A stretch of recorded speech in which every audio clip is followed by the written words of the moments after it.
Selamat pagi semuanya. Selamat pagi. Shalom. Shalom. Shalom. Shalom. Shalom. Shalom.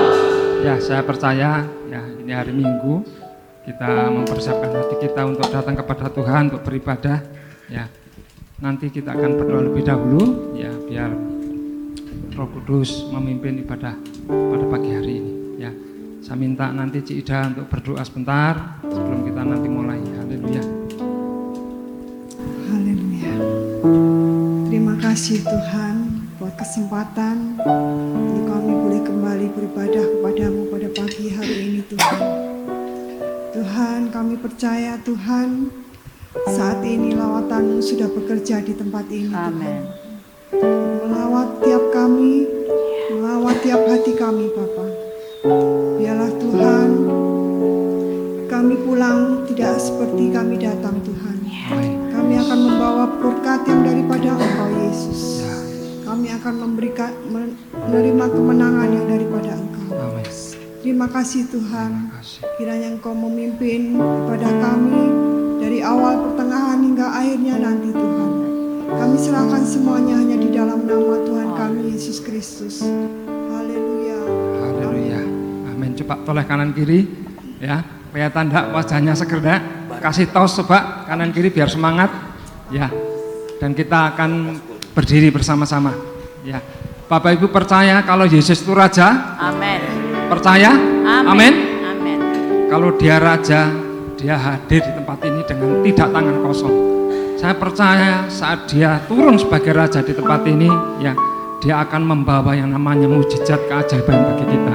Sehingga tadi doanya Ci Ida yang datang dengan kelemahan pulang membawa apa?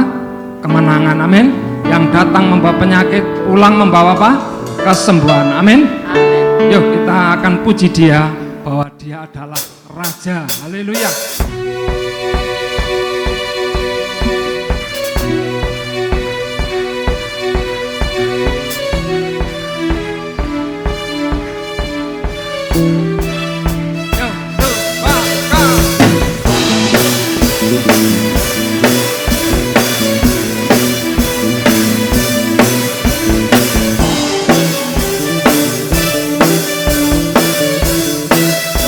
Katakan bersama-sama.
ya. Allah kita ini Allah yang tidak tertandingi. Amin. Amin. Kedahsyatannya, kehebatan tidak akan tertandingi. Amin. Dan kita memilikinya. Amin. Amin.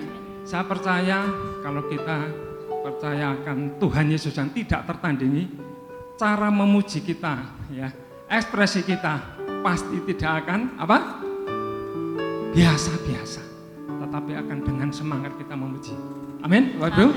Karena Yesus Allah yang tidak tertandingi. Haleluya. Yuk, tepuk tangan yang sungguh-sungguh. Semangat.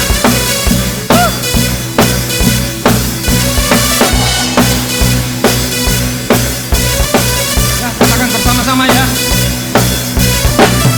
Ada saat bandingkan kekuatan Yesus. Katakan tak ada.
Berikan tepuk tangan di atas kepala kita.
Haleluya. Masih semangat? Amin. Amin. Ya, saya baca referensi ya, YouTuber itu yang terkenal, yang uangnya banyak. Ternyata dia itu ndablek untuk menyiarkan konten. Laku tidak, dia tidak pernah malu menyiarkan konten. Sehingga suatu ketika kontennya bisa diterima dan hari ini ya laris. Sama seperti kita ya. Kalau kita ini terus bersorak kepada Tuhan, tidak pernah malu, betul? Yang lain mungkin nyanyi-nyanyi gini, kita jangan malu, ya. Tetapi saat kita bersorak untuk Tuhan, saya pastikan pasti terjadi mujizat dalam hidup kita. Amin. Amin, Bapak Ibu. Yuk kita bersorak kepada Tuhan. Lagu yang ketiga, bersorak, haleluya.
silakan duduk Bapak Ibu. Haleluya. Ya. Mari kita siapkan hati kita untuk sebentar kita terima firman Tuhan. Ya. Tapi ada satu kesaksian ya. Di kebakaran Jakarta kemarin ya, saya melihat referensi ada apartemen yang dihuni 2 orang ya. Yang satu ya sudah datang penyelamatnya dari damkar ya, tetapi yang satu ini ya orangnya karena mungkin takut bingung, dia tidak bisa ngomong ya. Dan saat sudah ditawari tali untuk dia bisa dipegang dari atas ya, dia seolah tidak percaya. Dan singkat cerita ya gedung itu runtuh ya, akhirnya dia mati. Yang satu ini dia berseru-seru ya, sehingga pemadam kebakaran ini mendengar. Dan singkat cerita ya didatangi, dikasih tali ya, meskipun talinya itu tidak sebesar yang diharapkan, tapi orang ini percaya saya pasti bisa ditolong. Dan akhirnya apa? Dia dikalungkan tali dan bisa selamat ya. Persis saat dia ditarik gedungnya itu runtuh ya. Satu pelajaran yang saya dapat ya, kapan penyelamat kita atau Yesus itu datang? Kalau kita itu terus berseru, amin. Amin. Yang kedua, kapan dia datang menyelamatkan kita? Kalau kita itu percaya, berserah hanya kepada Tuhan Yesus, amin. Amin. Yuk kita siapkan hati kita, penyelamat itu. Haleluya.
kepada pembicara.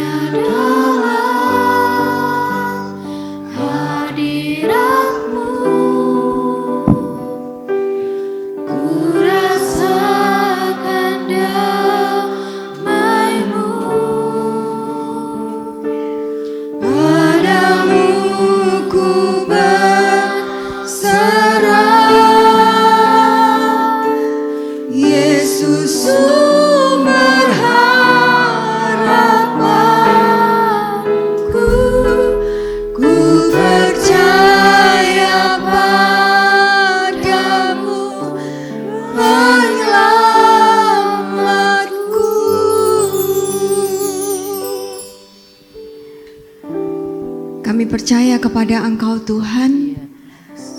Kami berserah sepenuhnya kepada Engkau Tuhan, pemilik, pencipta hidup kami. Kami tahu Engkau yang memegang tangan kami, Engkau yang memegang hidup kami. Oleh sebab itu Tuhan, kami sepenuhnya percaya Engkau yang menjamin hidup kami. Amen.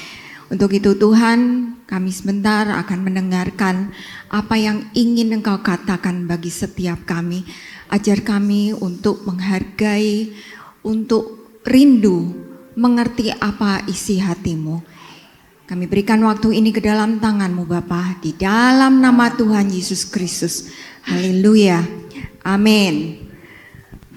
Terima kasih untuk tim pujian yang sudah melayani kita semua. Shalom. Selamat pagi untuk semuanya. Puji Tuhan, hari ini saya bisa ada di depan sini. Hari-hari yang kita lalui banyak hal yang mungkin ada menyebabkan kita ini mengalami pasang surut dalam kehidupan.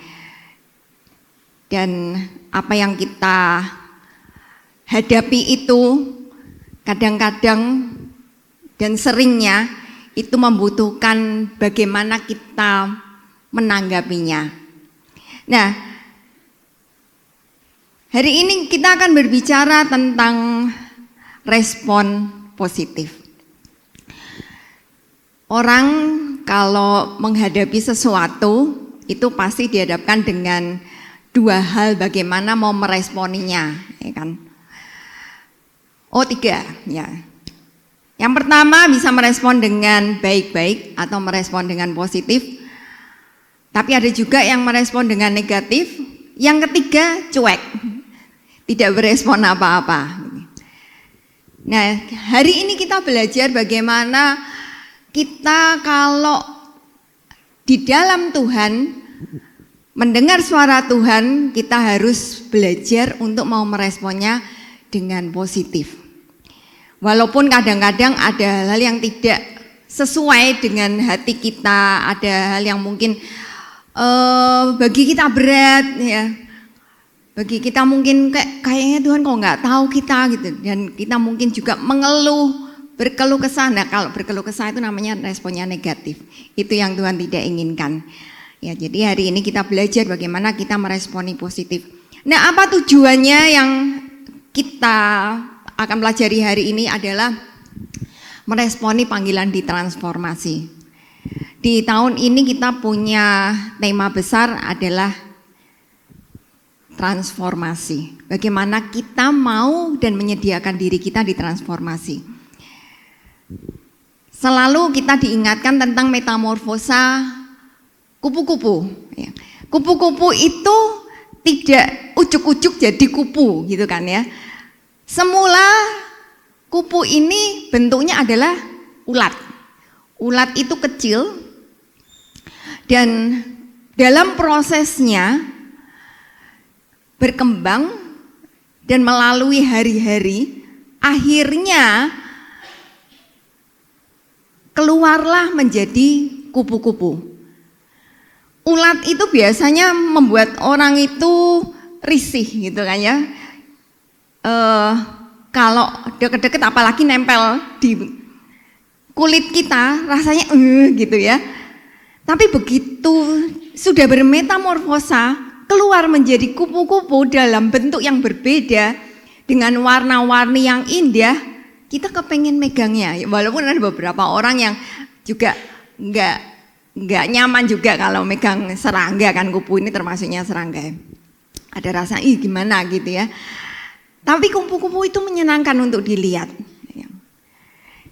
Nah, Tuhan menginginkan kita ini dari apa yang mungkin tidak dipandang menjadi sesuatu yang berharga, yang disukai. Jadi Tuhan menginginkan hidup kita ini mengalami metamorfosa. Bagaimana kita ditransformasikan dari yang tidak ada apa-apanya, yang tidak bernilai, akhirnya menjadi bernilai. Ya. Nah, hari ini kita akan belajar dari Lukas 5 ayat 1 sampai 11. Ini adalah tentang perjalanan hidup Simon Petrus. Coba katakan bersama-sama, Simon Petrus. Ya, supaya ingat hari ini kita belajar tentang Simon Petrus, ya, perjalanan hidup Simon Petrus yang diubahkan oleh Kristus. Nah, mari kita buka bersama-sama dalam Lukas 5 ayat 1 sampai 11. Di situ judulnya penjala ikan menjadi penjala manusia. Ayatnya cuma 11, mari kita baca bersama-sama ya. Semua ayat kita bacakan bersama-sama. 2, 3. Pada suatu kali Yesus semua kita baca bareng-bareng yuk ya. 2, 3. Pada suatu kali Yesus berdiri di pantai Danau Genesaret. Sedang orang banyak mengerumuni dia hendak mendengarkan firman Allah. Ia melihat 2 perahu di tepi pantai. Nelayan-nelayannya telah turun dan sedang membasuh jalannya. Ia naik ke dalam salah satu perahu itu, yaitu perahu Simon, dan menyuruh dia supaya menolakkan perahunya sedikit jauh dari pantai. Lalu ia duduk dan mengajar orang banyak dari atas perahu. Setelah selesai berbicara, ia berkata kepada Simon, "Bertolaklah ke tempat yang dalam dan tebarkanlah jalamu untuk menangkap ikan." Simon menjawab, "Guru, telah sepanjang malam kami bekerja keras dan kami tidak menangkap apa-apa. Tetapi karena engkau menyuruhnya, aku akan menebarkan jala juga."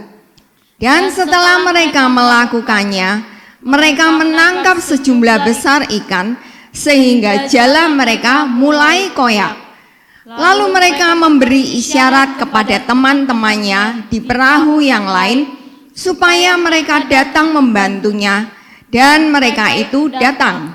Lalu mereka bersama-sama mengisi kedua perahu itu dengan ikan hingga hampir tenggelam. Ketika Simon Petrus melihat hal itu, ia pun tersungkur di depan Yesus dan berkata, "Tuhan, pergilah daripadaku, karena aku ini seorang berdosa." Sebab ia dan semua orang yang bersama-sama dengan dia takjub oleh karena banyaknya ikan yang mereka tangkap. Demikian juga Yakobus dan Yohanes, anak-anak Zebedius, yang menjadi teman Simon. Kata Yesus kepada Simon, "Jangan takut, mulai dari sekarang engkau akan menjala manusia." Dan sesudah mereka menghela perahu-perahunya ke darat, mereka pun meninggalkan segala sesuatu, lalu mengikut Yesus. Amin. Nah, ini adalah suatu kisah di mana Petrus ini diceritakan dia ini ada bersama-sama dengan Yesus di dalam kisah ini. Nah, bagaimana kita melihat perjalanan hidup seorang Simon Petrus ini yang akan diubahkan nih oleh Tuhan. Ini dimulai dari Simon Petrus melihat pengalaman orang lain. Jadi yang pertama kita lihat metamorfosa ini dimulai dari pengalaman orang lain. Coba dibacakan Lukas 4 ayat 38 dan 39. Begini firman Tuhan, kemudian ia meninggalkan rumah ibadat itu dan pergi ke rumah Simon. Adapun ibu mertua Simon demam keras dan mereka meminta kepada Yesus supaya menolong dia. Maka ia berdiri di sisi perempuan itu, lalu menghardik demam itu dan penyakit itu pun meninggalkan dia. Perempuan itu segera bangun dan melayani mereka. Ya, jadi di sini ada ceritanya Simon itu punya ibu mertua yang diceritakan demam keras ya. Ibu mertua Simon ini pasti udah lanjut usia. Kalau orang sudah lanjut usia, demam keras itu tidak bisa dianggap enteng. Kalau mungkin kita mendengar ceritanya, ya cuman demam aja kok lebay sih sampai harus panggil-panggil Yesus gitu. Kenapa Yesus harus datang? Doa sendiri kan bisa gitu. Tapi ini orang sudah lanjut usia, lalu demamnya keras. Kalau demam keras itu berarti bisa saja demamnya tinggi dan mungkin juga menggigil sampai bahkan mungkin mengigau gitu ya. Kalau orang udah demamnya tinggi, panasnya udah tinggi itu biasanya kan muncul gejala-gejala yang timbul yang tidak normal gitu ya. Lalu Yesus datang dan di situ Yesus berdiri di sisi perempuan itu, di sisi ibu mertua Petrus itu, lalu Tuhan Yesus menghardik. Menghardik itu ngomong dengan keras, dengan seruan gitu ya. Jadi menghardik, pergi. Demam itu pergi. Dan dikatakan di ayat itu penyakit itu pun meninggalkan dia. Perempuan itu segera bangun. Loh, ini adalah suatu yang luar biasa. Waktu begitu dihardik oleh Tuhan, penyakit itu pergi, demam itu langsung pergi. Dan jadi normal si ibu ini. Dan apa yang dikerjakan dia? Langsung bangun. Bangun lalu melayani orang-orang yang ada di situ, termasuk melayani Yesus. Nah, bisa dilihat di situ, ini si ibu mertua Petrus ini, dia mungkin merasa, puji Tuhan banget ini Yesus datang dan menyembuhkan. Saya berterima kasih. Makanya dia bangun lalu melayani. Biasanya kalau orang barusan sembuh, kita biasa kalau habis kena sakit, mungkin masih pemulihan gitu ya, mungkin duduk dulu, bahasa Jawanya tenger-tenger dulu gitu ya, sambil ya menyusun kekuatan gitu. Tapi ini si ibu mertua ini enggak, dia dikatakan langsung melayani, berarti ini kekuatan yang luar biasa, kejadian yang luar biasa, dan ini adalah mujizat yang dilihat, didengar, dan disaksikan oleh Simon Petrus. Dia lihat bahwa, wih, kuasa Tuhan Yesus ini luar biasa, sampai ibu mertuaku bisa mengalami yang sedemikian ini. Ini pekerjaan Tuhan ini. Ini dari pengalaman orang lain, di situ Simon Petrus melihat. Ya. Nah, pengalaman yang berikutnya, setelah tadi dari pengalaman orang lain, sekarang pengalaman pribadi. Pengalaman pribadi ada di Lukas 5 itu tadi. Coba dibacakan dari ayat 1 sampai 3. Pada suatu kali Yesus berdiri di pantai Danau Genesaret, sedang orang banyak mengerumuni dia hendak mendengarkan firman Allah. Ia melihat dua perahu di tepi pantai, nelayan-nelayannya telah turun dan sedang membasuh jalannya. Ia naik ke dalam salah satu perahu itu, yaitu perahu Simon, dan menyuruh dia supaya menolakkan perahunya sedikit jauh dari pantai. Lalu ia duduk dan mengajar orang banyak dari atas perahu. Ya, perhatikan di sini. Ini banyak orang yang tertarik nih mendengarkan Yesus. Banyak orang mengerumuni dia, kepengen mendengarkan. Nah, Yesus ini mengambil jarak supaya orang-orang gak berdesakan terlalu dekat sama dia. Lalu dia melihat nih, karena ini di tepi pantai ya, dia melihat, oh ternyata ada dua perahu dan ada nelayan-nelayannya. Mereka sudah turun, dikatakan nelayan-nelayannya telah turun dan sedang membasuh jalannya. Jadi nelayan ini kalau sudah selesai melaut, jalannya itu dibersihkan, ya kan, dari kotoran-kotoran yang ada. Jadi sudah menepi, sudah mulai membersihkan, artinya sudah selesai kerja nih, ya. Lalu Tuhan Yesus ini minta sama salah satu nelayan yang ada di situ, yaitu Simon Petrus. Dia bilang sama Simon, Simon, saya nih mau khotbah, orangnya banyak begini, supaya nggak terlalu dekat, saya pinjam perahumu ya. Boleh ya? Jadi tolong saya dibantu untuk masuk ke perahumu dan jauhkan sedikit, supaya nggak terlalu dekat dengan mereka dan supaya suara saya bisa kedengaran. Gitu. Zaman dulu nggak ada mic kayak gini gitu ya. Mungkin untuk jarak segini berarti kan cara ngomongnya Yesus tuh powernya luar biasa kan. Orang-orang banyak mengerumuni dia, tapi Yesus masih minta jarak. Dan kalau dilihat di sini Simon Petrus ini baru selesai kerja, barusan membersihkan jalannya, harus menuruti atau harus mengerjakan apa yang Tuhan Yesus minta gitu. Ya karena mungkin dia ingat yang lalu Tuhan Yesus sudah menyembuhkan mertuaku. Jadi dia merasa Tuhan mengerjakan sesuatu sehingga dia ingin balas budi juga kepada Tuhan. Akhirnya, oke Tuhan, naiklah ke perahuku. Dan di situ terlihat bahwa Simon ini melakukan, walaupun dia lelah, namanya nelayan itu kalau sudah melaut itu kan lelah ya, apalagi nebar jala itu kan butuh tenaga. Gitu. Sudah balik, walaupun dia lelah, tapi dia tetap mau merespon Tuhan Yesus dengan oke Tuhan. Ya.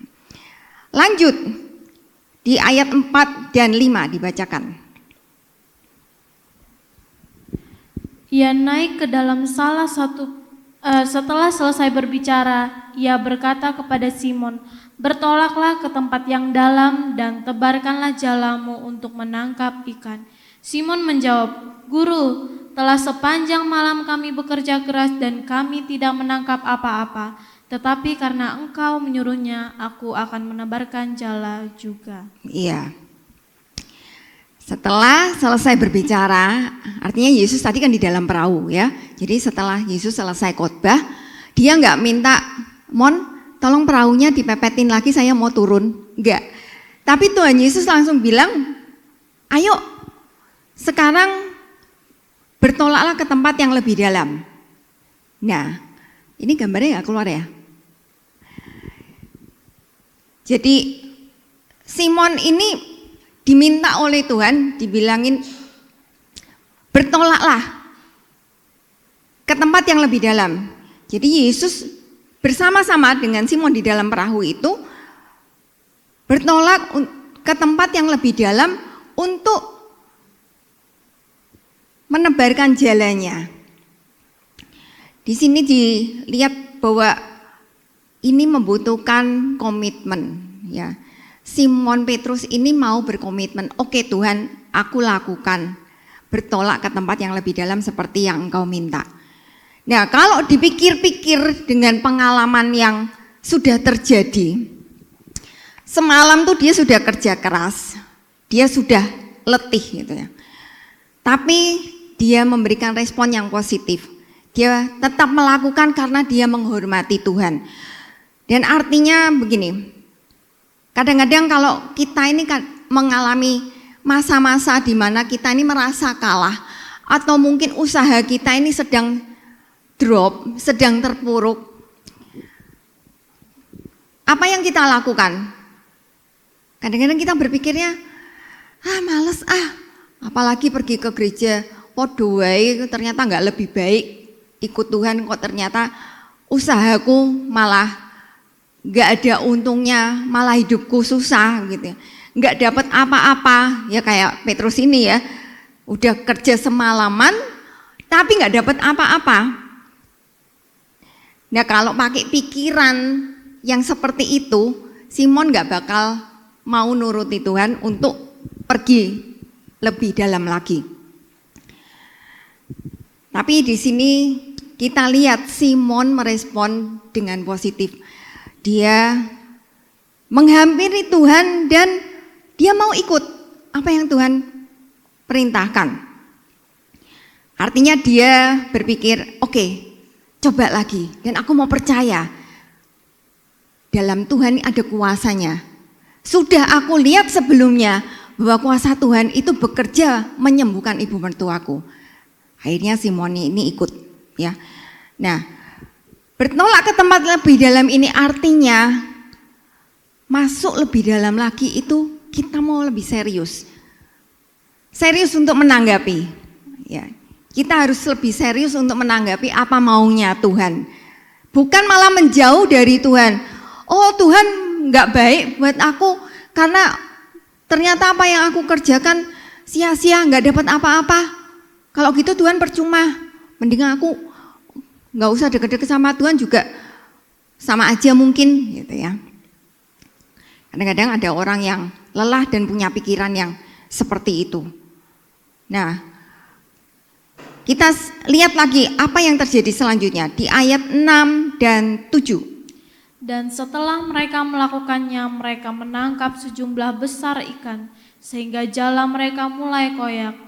Lalu mereka memberi isyarat kepada teman-temannya di perahu yang lain, supaya mereka datang membantunya. Dan mereka itu datang, lalu mereka bersama-sama mengisi kedua perahu itu dengan ikan, hingga hampir tenggelam.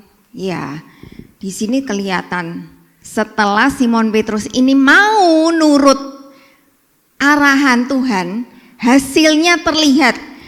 Mereka menangkap sejumlah besar ikan, sejumlah besar. Sampai dibilang jala mereka itu mulai koyak, saking banyaknya ikan yang ketangkap di dalam jala itu. Nah, ini adalah mujizat yang kedua yang Petrus lihat.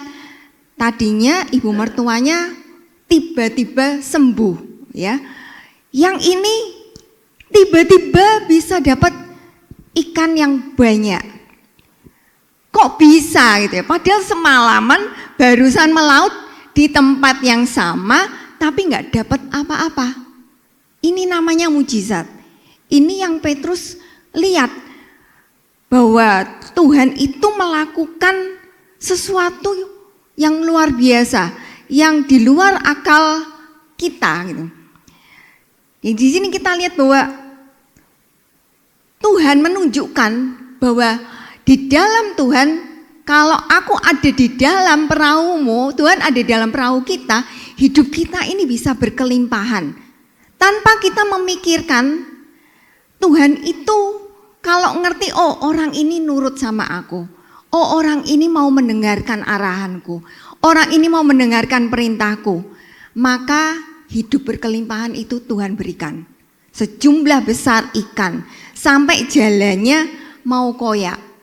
Jadi di sini dilihat bahwa Tuhan itu juga tahu balas budi.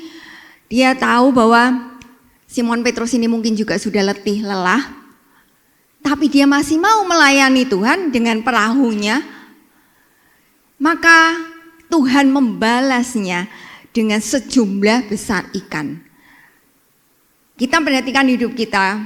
Kalau kita ini dikasih hidup berkelimpahan sama Tuhan, kita lihat ini kuasa Tuhan. Jangan dipikir karena pikiran kita sendiri. Kadang-kadang kalau kita mikir diminta Tuhan untuk ayo toh sekarang mulai melayani Tuhan, ambil waktu lebih banyak lagi untuk Tuhan. Wah, udahlah Tuhan, soalnya banyak macam alasan gitu ya. Nah, waktu dilihat bahwa Tuhan memberikan hidup yang berkelimpahan ini kita pun juga harus melihat bahwa kalau kita ini pakai pikiran dan usaha kita sendiri, bisa hasilnya itu mengecewakan. Kayak semalaman gak dapat apa-apa itu, gak ada untungnya sama sekali. Tapi saat kita nurut jalannya Tuhan, kita balik, kita hampiri Tuhan, kita dekat dengan Tuhan, kita percaya akan kuasa Tuhan, maka iman yang ada di dalam kita, yang membangkitkan diri kita itu yang membuat kita berhasil. Hidup berkelimpahan itu Tuhan berikan, dan itu membutuhkan iman kita. Saat kita melepaskan pikiran kita sendiri, saat kita berserah kepada Tuhan, saat kita mendengar apa yang Tuhan mau, maka jangan ragu, Tuhan itu yang akan menyertai, bahkan memberikan kelimpahan di dalam hidup kita. Kalau di sini jalannya itu mulai koyak, tapi ikan itu tetap ada di dalam jala itu. Dan kalau jala itu mulai koyak kan berarti lubangnya jadi sobek gitu kan ya. Mungkin aja ikannya bisa lepas-lepas. Tapi di sini luar biasa, ini tetap mujizat. Ikannya tetap ada di dalam jala itu. Jadi kalau kita diberikan kelimpahan oleh Tuhan, kalau kita hidup benar di dalam Tuhan, nggak usah takut.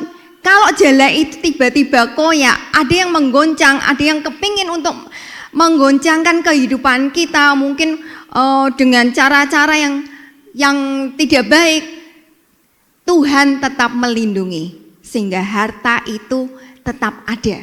Karena siapa? Karena Tuhan. Ya. Jadi jangan kita megangi harta kita ini. Aduh, takut nih nanti kalau hartanya kemana-mana gitu. Kalau kita tetap di dalam kebenaran Tuhan, jangan takut, Tuhan juga melindungi harta kita. Amin. Nah, lanjut di ayat 8 dan 9. Ketika Simon Petrus melihat hal itu, ia pun tersungkur di hadapan Yesus dan berkata, "Tuhan, pergilah daripadaku, karena aku ini seorang berdosa." Sebab ia dan semua orang yang bersama-sama dengan dia takjub oleh karena banyaknya ikan yang mereka tangkap. Nah ini, karena ketakjuban ini, takjub ini artinya karena apa? Mereka semua melihat. Dan Simon Petrus mengalaminya sendiri. Ini artinya Simon Petrus ini mengalami secara pribadi. Dia sampai merendahkan hatinya dan dia berkata kepada Tuhan, "Tuhan, aku nih orang yang berdosa. Tuhan, kamu kok super baik," gitu ceritanya. "Aku nih orang yang kayak gini, tapi Tuhan kok ya perhatikan aku. Aku nih cuma nelayan, tapi Tuhan memperhatikan hidupku sehingga diberi kelimpahan." Asal kita mau belajar untuk mengakui dosa kita, maka Tuhan itu dikatakan dia adalah Allah yang setia dan adil. Dan dia yang menunjukkan bahwa Tuhan yang akan bekerja. Simon Petrus sujud di hadapan Tuhan, artinya dia merendahkan hatinya dan dia merasa enggak layak. Jadi dia tuh sungkan sama Tuhan gitu ya. Siapa aku ini Tuhan, kok Tuhan tolong sampai sedemikian rupa. Nah, Simon Petrus ini kan kerjaannya nelayan. Jadi ini bisnisnya Simon Petrus. Bisnisnya diberi mujizat oleh Tuhan. Mungkin sebagian besar di sini kita semua juga berbisnis. Kita mau mengalami mujizat dari Tuhan? Kita belajar dari Simon Petrus ini. Bagaimana kalau kita ini ada kekurangan, kita mau mengakui dan kita percaya akan keagungan dan kuasa Tuhan, maka mujizat Tuhan itu Tuhan kerjakan di dalam bisnis ini. Lanjut di ayat 10 dan 11. Demikian juga Yakobus dan Yohanes, anak Zebedeus, yang menjadi teman Simon. Kata Yesus kepada Simon, "Jangan takut, mulai sekarang engkau akan menjala manusia." Dan sesudah mereka menghela perahu-perahunya ke darat, mereka pun meninggalkan segala sesuatu, lalu mengikut Yesus. Nah, ini metamorfosanya terjadi. Tadinya dari nelayan, Simon Petrus karena melihat pengalaman pribadi yang dia lihat, pengalaman orang lain pertamanya, lalu dia mengalami sendiri pengalaman pribadi, dia mau mengikuti Yesus karena Tuhan udah ngomong, "Gak usah takut Simon, mulai sekarang engkau menjala manusia." Di situ dibilang bahwa mereka meninggalkan segala sesuatu. Bayangkan tadinya Tuhan kan barusan ngasih berkelimpahan nih, barusan ngasih istilahnya bisnisnya lagi mau cuan banyak nih, sudah dikasih berkelimpahan, ikannya banyak gitu kan ya. Harusnya apa kalau sudah dapat ikan banyak, bisa aja kan Simon Petrus bilang, Tuhan, nah kalau pergi sama Tuhan, ini ikan yang barusan dapat banyak nih gimana Tuhan? Ini kalau dijual kan saya bisa cuan gede ini gitu ya. Saya bisa menikmati dulu apa yang Tuhan berikan. Tapi di sini kita melihat bahwa hati dan pikiran Simon Petrus ini dia sudah diubahkan mindsetnya oleh Tuhan. Sehingga tidak silau oleh kemakmuran yang diberikan oleh Tuhan pada waktu itu. Tidak memberati kekayaan duniawi. Tetapi Simon Petrus melihat bahwa lebih baik aku mengikuti yang memberi berkat daripada tinggal dengan berkatnya saja. Berkat itu lama-lama juga akan menyusut. Tapi kalau pergi dengan pemberi berkatnya, nempel dengan pemberi berkatnya, maka itu nggak akan habis-habis, akan datang terus. Sama seperti misalnya kalau kita nih kenal sama orang yang kaya atau mungkin orang punya kedudukan, punya posisi gitu ya. Mungkin orang ini suka ngasih kita, entah itu barang, entah itu makanan ya, entah itu mungkin aset gitu. Tapi kita lebih suka mana? Kalau kita hanya dikasih-kasih, ngasih itu kan bisa ada waktunya ya. Bisa kadangkala habis, orangnya mungkin belum ngasih-ngasih lagi gitu ya. Atau misalnya kita diajak pergi nih sama si orang ini. Ayo pergi yuk jalan-jalan sama saya ke luar negeri. Jajan ke Jepang, ke Korea, putar-putar Asia misalnya gitu. Wah kita lebih senang dong, tiket dibelikan, makan terjamin, hotel juga disediakan. Karena apa? Kita nempel sama orangnya. Ya enggak, kita nggak usah pusing lagi kan ya. Siapa tahu masuk ke toko juga silakan ambil barang-barang apa aja yang mau buat kamu bawa pulang misalnya gitu ya. Wah itu luar biasa banget. Jadi kalau barang-barang itu ada masa kadaluarsanya, tapi si pemberi ini selama dia masih ada, selama dia masih hidup, selama dia eksis gitu ya, ini akan menjadi jaminan. Ya, ini gambarannya. Kalau kita dekat dengan Tuhan si pemberi berkat itu, maka hidup kita itu terjamin. Nah ini dibutuhkan bagaimana kita ini merespon secara positif. Buktinya Simon Petrus dan teman-temannya ini akhirnya mau meninggalkan perahu itu dan mengikut Yesus. Ditinggal tuh ikan-ikannya nggak dipikirin lagi gitu ya. Jadi bagi kita yang diberikan berkat oleh Tuhan, jangan mikir, aduh tokoku kalau nggak buka hari Minggu tuh malah pas rame-ramenya loh. Tapi kok di gereja banyak pelayanan lah, aku diminta untuk ikut pelayanan dan ini dan itu ya mungkin ada misi, ada diakonia, mungkin ada komsel. Kok malah pas hari yang rame-ramenya gitu, aduh gimana nih ya. Tapi saat respon positif itu diberikan, ingat Tuhan itu tidak pernah berhutang budi. Dia yang akan mengembalikan, dia yang tahu seberapa yang akan dikembalikan dan seberapa yang pantas untuk kita terima. Gitu ya. Jadi mari kita mau belajar. Gak gampang sih memang ya pada waktu orang gini, kalau kita diajari ngasih perpuluhan, kalau penghasilan kita, apa yang kita dapat masih belum besar, rasanya rela untuk memberikan perpuluhan. Oh oke, 1/10 dari 1 juta, ya 100.000. Bagaimana kalau sudah meningkat jadi 10 juta? Waduh, perpuluhannya sekarang 1 juta. Dikasih berlipat-lipat lagi sama Tuhan, mungkin sampai 1 M sampai MM-an, artinya kan kita perpuluhannya jadi ratusan juta. Tambah mikir. Kemarin saya barusan konseling anak BPN yang dia jadi YouTuber gitu ya. Dan puji Tuhan diberkati dengan limpah.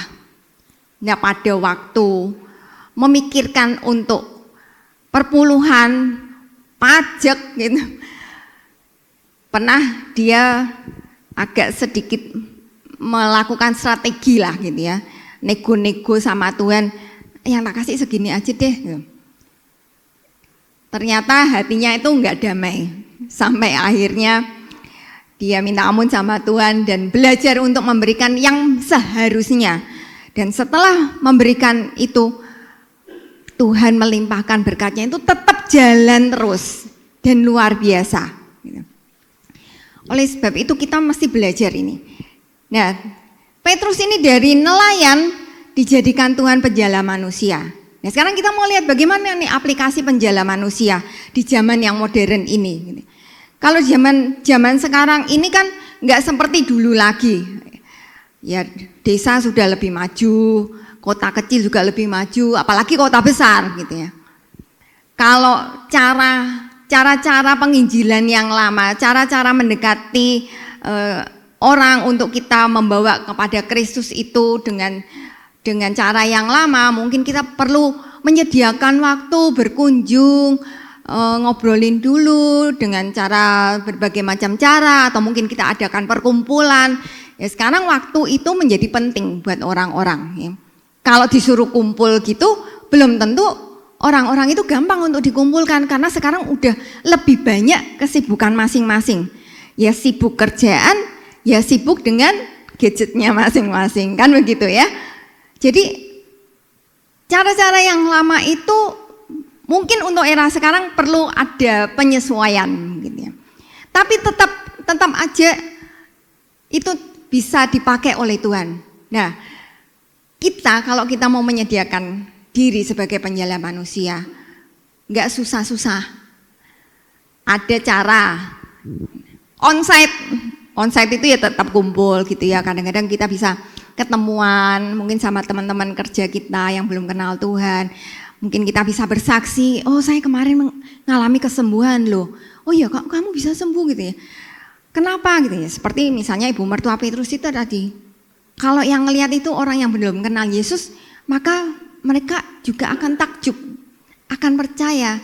Demikian juga kalau kita mengalami segala sesuatunya yang bisa membuat orang lain takjub tentang kebesaran Tuhan, maka itu adalah cara untuk kita menjadi penjala manusia.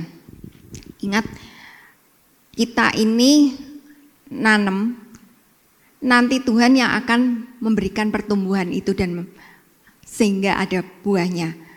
Ya. Mungkin kita merasa aku cuman bisanya segini. Oke, tapi kalau kita melakukan dengan hati dan kita terus doakan, maka kita minta kuasa Tuhan, roh Tuhan itu untuk bekerja. Dengan cara apa lagi cara modern sekarang ini? Online dong. Sekarang online tuh di mana-mana. Caranya bisa macam-macam, fasilitasnya macam-macam, ya, medianya macam-macam gitu.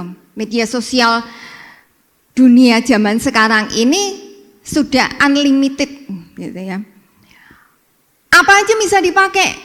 Bahkan sekarang sejak pandemi kemarin, YouTube dan semua media sosial yang lainnya itu ratingnya naik. Mungkin dulu kita jarang buka-buka ya. Tapi sekarang, ya, istilahnya yang jadi emak-emak aja mesti belajar buka YouTube. Kalau sudah bisa buka YouTube biasanya ketagihan, ya enggak? Di-scroll, lihat-lihat, oh ada ini, ada itu, ada ini, ada itu. Ya, sekarang di online banyak nih, mau khotbah pendeta siapapun juga bisa ada. Jangan lupa subscribe. Subscribe itu untuk membuat kita, oh ini yang bagus akan muncul kalau ada keluaran yang baru ceritanya gitu ya. Gereja ini kan juga punya ya kan channel sendiri. GPTKO Temanggung, GPTKO Semarang gitu ya. Mungkin juga channel-channel yang lain. Kalau kita mendengarkan khotbah, mendengarkan pujian yang bagus-bagus itu, kita bisa share ke orang-orang.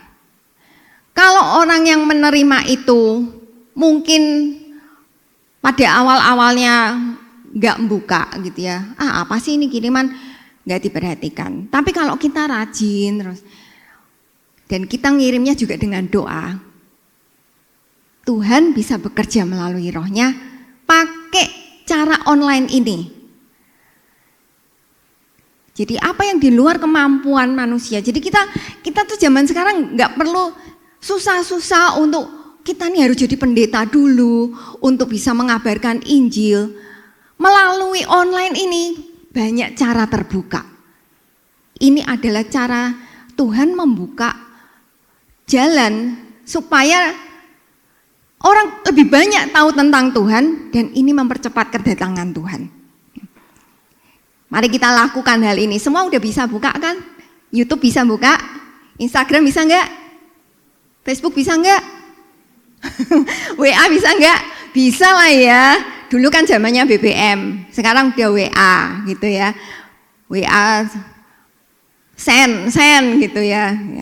Ya asal yang positif yang dikirim gitu ya. Jangan yang neko-neko, yang ndak yang memenuhi memori, nanti HP-nya bisa hang kalian ya.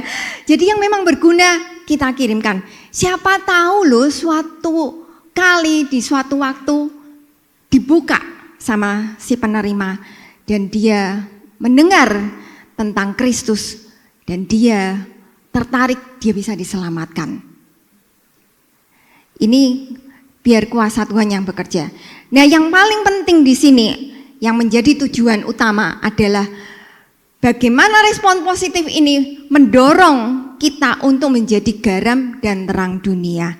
Tuhan sudah ingatkan kita di Matius ya, bagaimana Tuhan inginkan kita nih jadi garam dan terang dunia. Garam itu untuk memberikan cita rasa. Tidak anyep, kita jadi orang itu jangan dilihat orang itu ampang gitu ya. Tapi kalau orang lihat kita ini muncul nih aura positifnya. Oh, kalau ketemu dia tuh enak ya. Oh, kalau ketemu dia itu hawanya adem gitu. Nggak bikin panas gitu. Ini sudah menunjukkan bahwa kita ini jadi garam. Lalu menjadi terang dunia. Terang itu akan terlihat di kegelapan. Walaupun terangnya itu sedikit aja, tapi kalau memang itu di situasi yang gelap, itu akan terlihat dan menjadi sangat berguna. Mau hidup kita berguna? Jadilah garam dan terang dunia. Saya juga selalu mengingatkan pada diri saya, apalagi di tahun ini dengan tema transformasi, saya pun juga membuat komitmen untuk diri saya sendiri. Oke Tuhan, aku harus bertransformasi. Dulu mungkin dari yang kurang, aku mau menyediakan diri, mau diubah oleh Tuhan, diperlengkapi oleh Tuhan, sehingga muncul kemuliaan Tuhan itu muncul dari diri kita untuk bisa dilihat orang lain gitu ya. Menjadi berguna seperti mercusuar. Mercusuar itu sangat-sangat berguna sehingga kapal itu nggak tabrakan kan gitu ya. Begitu lampunya mercusuar itu nyala, maka dari kejauhan kapal itu bisa ngelihat. Oh, itu ada mercusuar di sana karena kelihatan terangnya itu. Nah, jadi inilah metamorfosa dan transformasi Petrus, yang mana Petrus ini mengalami mujizat kesembuhan dari mertuanya, mengalami mujizat dari dirinya sendiri, bisnisnya, lalu dia mau dan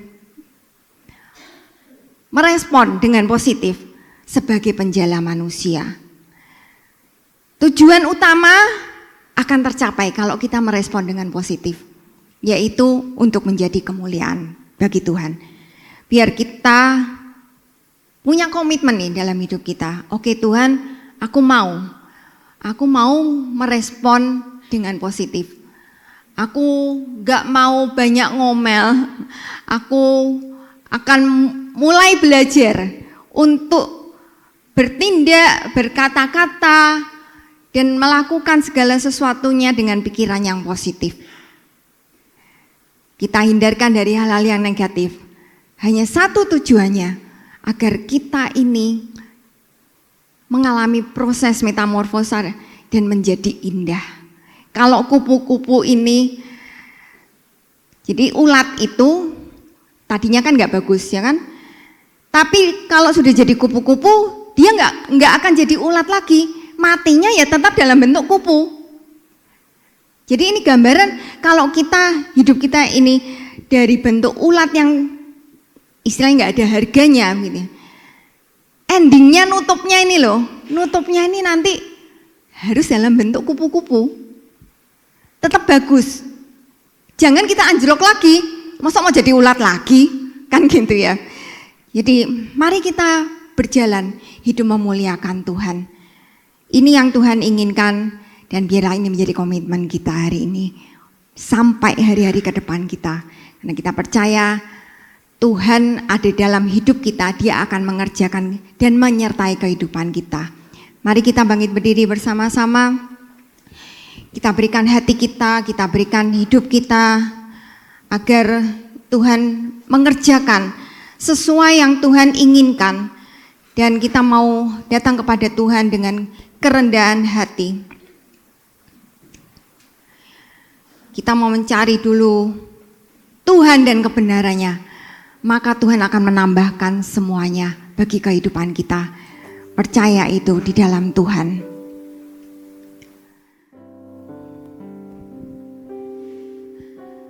Tuhan, inilah hidupku, ku serahkan padamu. Ku serahkan padamu segala cita-citaku, masa depanku, menjadi milikmu. Jadikan kami terang di tengah kegelapan dunia, membawa bangsa-bangsa kepadamu. Tuhan, ini kerinduanku, bagimu Tuhan seluruh hidupku. Pakailah Tuhan bagi kemuliaan-Mu, genapi seluruh rencana-Mu, sampai bumi penuh kemuliaan-Mu. Mari berikan hidup kita kepada Tuhan dengan komitmen, katakan, Tuhan, inilah hidupku, ku serahkan padamu. Masa depan kami ada di tangan-Mu.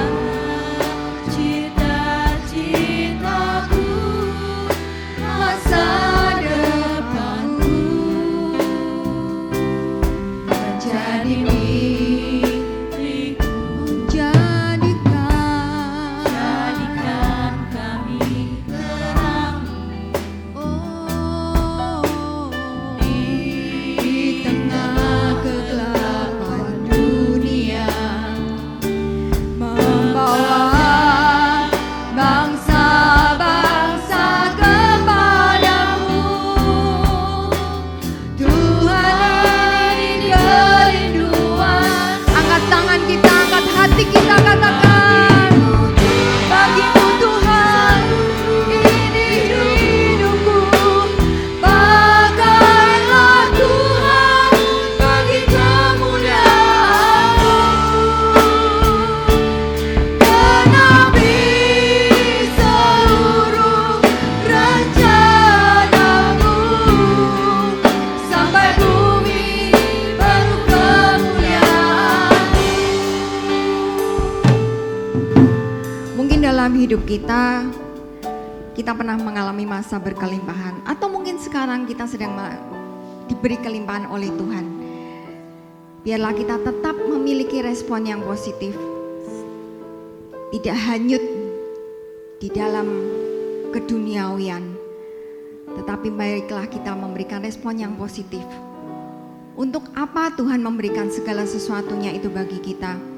Mari kita melekat kepada Tuhan sebagai Sang Pemberi berkat itu, memberikan hidup kita agar kita diubahkan dan menjadi kemuliaan bagi nama Tuhan, menjadi garam, menjadi terang, agar orang lain bisa melihat perbuatan Tuhan yang ajaib itu ada dalam kehidupan kita. Sekali lagi angkat tangan kita di hadapan Tuhan, biar kita menyerahkan hidup kita sepenuhnya. Bagimu Tuhan seluruh hidupku, katakan pakai Tuhan, Tuhan bagi kemuliaan-Mu. Genapi seluruh rencana-Mu, sampai bumi penuh kemuliaan-Mu. Bagimu Tuhan seluruh hidupku, pakailah Tuhan bagi kemuliaan-Mu. Genapi seluruh rencana-Mu, sampai bumi penuh kemuliaan-Mu. Genapi seluruh rencana-Mu, sampai bumi penuh kemuliaan. Katakan lagi, genapi Tuhan, genapi seluruh rencana-Mu, sampai bumi penuh kemuliaan-Mu.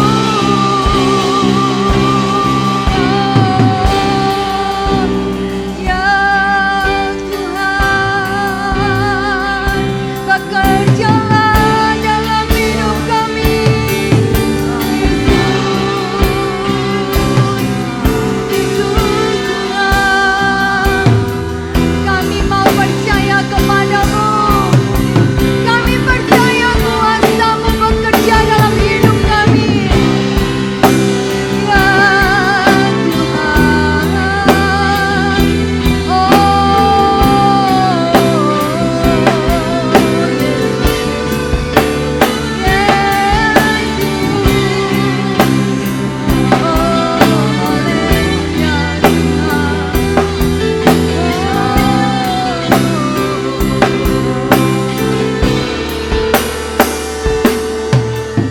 ya Tuhan, ini kami Tuhan, kami menyerahkan hidup kami sepenuhnya kepada Engkau pemilik hidup kami. Amen. Tuhan, kami mau percaya bahwa kuasa-Mu yang besar itu menyertai dalam hidup kami. Amen. Dan kami percaya bahwa hidup yang berkelimpahan itu Tuhan janjikan Amen. ada bagi setiap kami, asal Amen. kami mau Amen. mengikut Engkau dengan setia, mengikut Engkau dengan tulus, dan Engkau akan menyertai hidup kami Tuhan. Amen. Engkau akan memberkati hidup kami, Amen. dan dari hidup kami terpancar sinar kemuliaan-Mu, Amen. sehingga bangsa-bangsa, orang sekitar sekeliling kami semua boleh melihat perbuatan-Mu yang ajaib ada dalam hidup kami. Amen. Ini kami Tuhan, kami mau untuk menggenapi rencana-Mu. Kami tidak mau menggagalkan rencana-Mu, tapi kami mau berjalan sesuai dengan rencana-Mu. Terima kasih Tuhan, terima kasih Engkau sertai kehidupan kami dalam perjalanan selanjutnya. Karena kami percaya hanya Tuhan yang memampukan dan yang akan mengangkat kami dari kemuliaan sampai pada kemuliaan. Terima kasih Tuhan, kami mengucap syukur hanya di dalam nama Tuhan Yesus Kristus. Haleluya. Amin. Ya, saya minta petugas kolektan ke depan. Ya, Bapak Ibu diberkati Amin. melalui firman Tuhan. Amin. Amin. Ya, kita ini ditentukan untuk bisa transformasi. Amin. Amin. Coba oleh kanan kiri, tepuk tangan, tepuk dadanya atau tepuk pinggangnya apa, bahunya ya. Kamu harus transformasi ya. Amin. Karena ini perkenanan. Kalau Bapak Ibu tidak mengalami ini, tidak akan berkenan ya. Kita akan memberikan persembahan, kita akan berdoa lebih dahulu ya. Tuhan, kami bersyukur ya buat firman yang sangat baik. Kami terus diingatkan biar kami transformasi menuju kemuliaan Tuhan. Tuhan berkati hamba-Mu yang sudah menyampaikan isi hati-Mu, tambah hari tambah Engkau pakai dengan heran untuk kemuliaan nama Tuhan. Dan sebentar kami akan memberikan korban persembahan kami. Tuhan berkati kami semua dengan ketulusan kerelaan biar kami bisa memberi yang terbaik bagi Engkau. Memberkati pelayan yang mengerjakannya di dalam nama Tuhan Yesus Kristus. Terima kasih ya buat persembahan Bapak Ibu. Saya percaya saat kita memberikan dengan tulus, ikhlas, ya, jujur, Tuhan ganti berkali lipat. Amin. Baik, kita akan bersama-sama mengakhiri perjumpaan ibadah kita. Sekali lagi terima kasih kepada Ibu Milka Subekti yang sudah memberkati kita semuanya. Tuhan memberkati. Baik, kita akan bersama-sama bangkit berdiri, kita akan mengakhiri perjumpaan ibadah kita. Bapa di surga, terima kasih. Engkau sungguh baik, Engkau terus mengingatkan kami semuanya. Melalui kehidupan Simon Petrus, dari hidup masa yang lalu, dia boleh melihat tanda mujizat yang Tuhan berikan. Terlebih dahulu melalui kehidupan keluarganya, yang ditolong oleh Tuhan. Dan Simon Petrus juga boleh merasakan kasih karunia Tuhan, berkat yang dilimpahkan dari surga. Dari situlah Tuhan kami tahu bahwa Simon Petrus menjadi orang yang memiliki sudut pandang yang baru. Bahwa di dalam Tuhan, Tuhan akan mencukupkan dengan segala keajaiban. Dan kami juga percaya Tuhan kalau sudut pandang kami berubah, kami pun akan memperoleh berkat yang ilahi. Sehingga Tuhan kami tanpa berhitung, tanpa kami menghitungkan untung dan rugi, kami mau menyerahkan hidup kepada Tuhan untuk dipakai menjadi alat kemuliaan bagi Tuhan. Tuhan, biarlah perkataan firman-Mu pagi hari ini termeterai atas hati dan pikiran kami pribadi lepas pribadi, sehingga kami boleh menjadi pelaku setiap apa yang Tuhan ajarkan. Dan biarlah Tuhan firman hari ini boleh menjadi ingat-ingatan yang baik bagi kami semuanya, sehingga kami boleh mengambil keputusan yang benar untuk mempermuliakan nama Tuhan. Terima kasih Bapa, Engkau berkati hamba-Mu, Ibu Pendeta Milka Subekti, yang sudah memberkati kami. Tuhan, kiranya Engkau berkati keluarganya, berkati kehidupan anak-anaknya, berkati juga seluruh pelayanannya, menjadi pelayan yang memberikan keteladanan, memberikan Tuhan hal-hal yang baik untuk kami semua yang melihatnya, sehingga nama-Mu yang semakin dipuji dan nama-Mu yang akan dipermuliakan. Hari ini kami berdoa Tuhan untuk rekan-rekan kami, Yonatan, untuk Tuhan Karista, Rosalia, Nino, saudara kami Bapak Andre, Ibu Kwek Siandua dan juga Dennis yang berulang tahun. Tuhan, kiranya berkat-Mu turun atas mereka semuanya. Kekuatan, kesehatan, hikmat, pengertian, hal-hal yang baik yang daripada surga dicurahkan untuk mereka semuanya, dan mereka boleh melihat bahwa Tuhan adalah Allah yang terus memberikan kekuatan serta pembelaan. Dan kami bersyukur Tuhan untuk usia yang Tuhan sudah tambahkan atas mereka. Hari ini kami berdoa Tuhan untuk sidang jemaat-Mu yang sakit, untuk Pak Woto, untuk Ibu Harsi secara khusus, supaya Engkau memberikan jamahan secara khusus. Tuhan berkati, pulihkan kesehatannya, dipulihkan dengan keajaiban yang daripada Tuhan. Kami juga berdoa Tuhan untuk Ibu Nani yang pasca mengalami kecelakaan, Tuhan juga berkati, dipulihkan. Kami memberkati Tuhan anak-anak-Mu yang mengalami sakit, seperti halnya Tuhan untuk saudara kami Erik, dipulihkan dalam nama Yesus. Terima kasih, dan kami juga berdoa Tuhan untuk Pak Jimmy, supaya Engkau juga memberikan kesehatan kembali. Terima kasih, dan kami berdoa untuk anak-anak kami yang bersekolah di dalam kota maupun yang di luar kota. Kami berdoa Tuhan untuk mereka yang sedang mencari pekerjaan. Kami berdoa untuk anak yatim piatu, para janda dan fakir miskin. Kiranya Tuhan yang mencukupkan mereka semuanya dan diberkati oleh Tuhan. Kami berdoa untuk bangsa dan negara Indonesia. pasca pemilu Tuhan, kami mohon supaya Engkau tetap memberikan kepada kami keamanan, damai sejahtera. Siapapun Tuhan yang akan menjadi presiden, kami percaya Tuhan yang mengatur semuanya. Terima kasih Tuhan, dan tiba saatnya sekarang kami hendak berpisah, dan kami mengangkat hati, mengangkat tangan kami di hadapan Tuhan. Sidang jemaat Tuhan terkasih, marilah kita bersama-sama pulang dengan membawa berkat, damai sejahtera Allah Bapa di sorga. Pulanglah dengan membawa kasih karunia Tuhan Yesus Kristus. Di dalam persekutuan Roh Kudus, Tuhan memberkati engkau dan melindungi engkau. Tuhan menyinari engkau dengan wajahnya dan memberi engkau kasih karunia. Tuhan menghadapkan wajahnya kepadamu dan memberi engkau damai sejahtera mulai dari pagi hari ini sampai Maranatha datang yang kedua kali.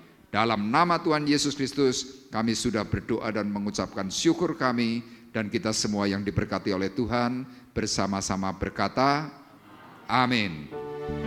Terima kasih Yesus.